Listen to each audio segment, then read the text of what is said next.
ঠিক আছে, শুরু করে দিলে।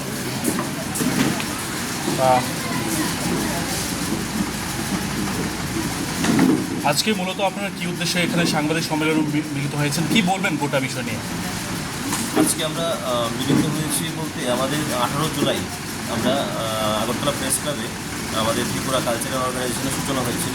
সারা রাজ্য থেকে প্রায় 500 থেকে 700 শিল্পী ওখানে এসেছিল। সেই তখনই আমাদের সূচনা হয়েছিল এই কালচারাল অর্গানাইজেশনের। আজকে আমরা বাগবাসাতেও চলছে মিটিং, তারপরে উদয়পুরে চলছে, মাতারবাড়ি চলছে, চরিলাম চলছে, এবং এখানে আমি এসেছি। এখানে আজকে সম্পন্ন হয়েছে, ওনাদের সবাই ছিল যারা গার্জিয়ান রয়েছেন, এখানকার সমাজসেবী যারা রয়েছেন, সকলকে সঙ্গে নিয়ে একসঙ্গে করেছি। উদ্দেশ্য একটাই, মানে এটার মধ্যে কোনো সংগঠন করে কোনো মানে নিজস্ব ব্যক্তিগত স্বার্থ উদ্ধার করবো সেটা নয়। এই সংগঠনের মূল উদ্দেশ্য হলো প্রত্যেকটা শিল্পীর পাশে দাঁড়ানো। আমরা শিল্পীরা শুধু গান বাজনাই করি এরকমও কোনো কথা নয়, যে গান বাজনার পাশাপাশি সমাজেরও সেবা করতে হবে। কারণ যেটা আমি সবসময় ম্যাক্সিমাম করে থাকি আগরতলাতে, যেটা সংগঠন ছিল না, আমি ব্যক্তিগত করি। তো আমি চাই এবার সবাইকে নিয়ে শিল্পীদের পাশে প্রোগ্রাম করানোর সুযোগ, হ্যারাসমেন্ট থেকে বাঁচানো, সমস্ত সম্মুখীন যারা প্রবলেম হয়, সম্মুখীন যারা হয় ওদেরকে প্রবলেম থেকে বাঁচানো। আর দ্বিতীয় কথা হলো আমাদের সমাজ সেবা করতে হবে, মানুষের পাশে থাকতে হবে। কোনো একটা শিল্পীর কোনো প্রবলেম হলো সেই পাশে দাঁড়ানো। সবাই তো টাকা পয়সা দিয়ে দাঁড়াতে পারে, কিন্তু শারীরিকভাবে অনেকে দাঁড়াতে পারে না। আমরা চাইবো সবাই একসঙ্গে আমরা যেন খোয়াই হোক, ধর্মনগর হোক, উদয়পুর হোক, সাবরু হোক, সারা রাজ্যের শিল্পীরা একত্রিত হয়ে আমরা একটা সংগঠন করছি, এবং এটা অতি শীঘ্রই গভর্নমেন্ট রেজিস্ট্রেশন হতে যাচ্ছে। একদম অল্প সময়ের মধ্যে রেজিস্ট্রেশন করে নেবো আমরা। তখন এটা আরও বিস্তার লাভ করবে, এবং শিল্পীদের আই কার্ড হবে, সমস্ত কিছু থাকবে শিল্পীদের।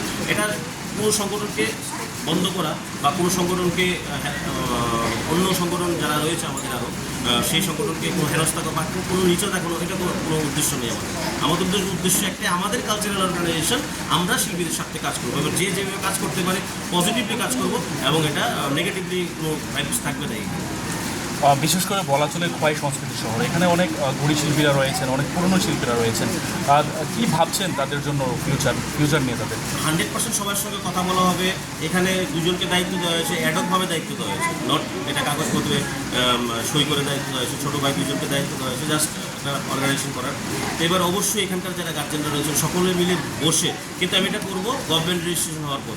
গভর্নমেন্ট রেজিস্ট্রেশন হওয়ার পর আমি আবার আসবো হয় সবার সঙ্গে, গার্জেনদের সঙ্গে টাইম নেব, কথা বলবো, এবং এখানকার যারা শিল্পীরা রয়েছে সিনিয়ররা, বিশেষ করে ওনাদের সঙ্গে বাড়িতে গিয়ে কথা বলবো। আমি নিজস্ব ফোনে কথা বলবো, মানে আমি আমার মতো করে ওনাদের সঙ্গে কথা বলবো, এবং সুন্দর করে যেভাবে সংগঠন সাজানো যায়, সিনিয়র জুনিয়র সবাইকে নিয়েই এটা এগোবো।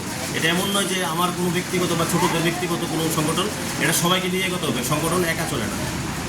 আর একটা প্রশ্ন হলো, আপনার কাছে বিভিন্ন সময় দেখা যাচ্ছে খোয়াই সহ গোটা রাজ্যে সাংস্কৃতিক ক্ষেত্রে বিভিন্ন শিল্পীরা বিভিন্নভাবে বিভিন্ন ক্ষেত্রে ডিপ্রাইভ হচ্ছেন, এবং প্ল্যাটফর্মের ক্ষেত্রে সেই সমস্যা হচ্ছে। কি বলবেন? বিভিন্ন ক্ষেত্রে দেখা যায় যে সরকারি অনুষ্ঠানে তাদের আমন্ত্রণ পায় না। ডিপ্রাইভটা তো অনেকটা কেটে গেছে, আমাদের সরকার আসার পর তো ডিপ্রাইভ কেটেই গেছে মানুষের। আগে ছিল বেশি ডিপ্রাইভ, মানুষ বলতো আগে সে ওই আমলে ছিল। এখন তবু তো অনেকটা কমেছে।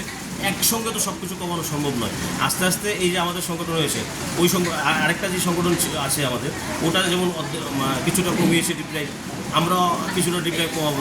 তো টোটাল সবাই মিলে কাজ করলে ডিপ্রাইভ টোটালি শেষ হয়ে যাবে ত্রিপুরাতে। আর শিল্পীরা যারা ডিপ্রাইভ, তাদের জন্য এই কালচারাল অর্গানাইজেশন। আমাদের মানে উদ্দেশ্য থাকবে শিল্পীরা যারা ডিপ্রাইভ, ওনাদেরকে সঠিক দিশায় সঠিক প্রোগ্রাম করানোর, এবং হেনস্থা থেকে শিল্পীদেরকে বাঁচানো। সর্বশেষ আপনার কাছে প্রশ্ন, খোয়াই সহ গোটা রাজ্যে যারা শিল্পীরা রয়েছে তাদের হচ্ছে আপনার কী বার্তা থাকবে? একটাই বার্তা, সমস্ত রাজ্যে আমি মিটিং করবো, অলরেডি সব জায়গায় হচ্ছে। প্রায় 40খানা বিধানসভা আপাতত টার্গেট, 40-এর মধ্যে প্রায় 12টা বিধানসভা, 13টা আজকে নিয়ে 13টা বিধানসভা কমপ্লিট। আর প্রত্যেকটা বিধানসভায় অলরেডি আমরা 40টা বিধানসভায় কমিটি ঘোষণা করে দিয়েছি, অ্যাডক কমিটি ঘোষণা করে দিয়েছি। এটা পরবর্তী সময়ে ওখানকার স্থানীয় যে বিধায়ক থাকে, বিধায়ক না হলে মণ্ডল প্রেসিডেন্ট, এবং যারা নেতৃত্বরা রয়েছে, জেলা সভাধিপতি থেকে শুরু করে যারা যারা আছেন, চেয়ারম্যান বা যারা যারা রয়েছে, সকলকে নিয়ে মানে সবার হাতে, মানে আমার উদ্দেশ্য একটাই, সবাইকে নিয়ে কাজ করা। আর আমি ব্যক্তিগত ডিসিশন করবো না কিছু, সবাইকে নিয়েই করবো। Thank you.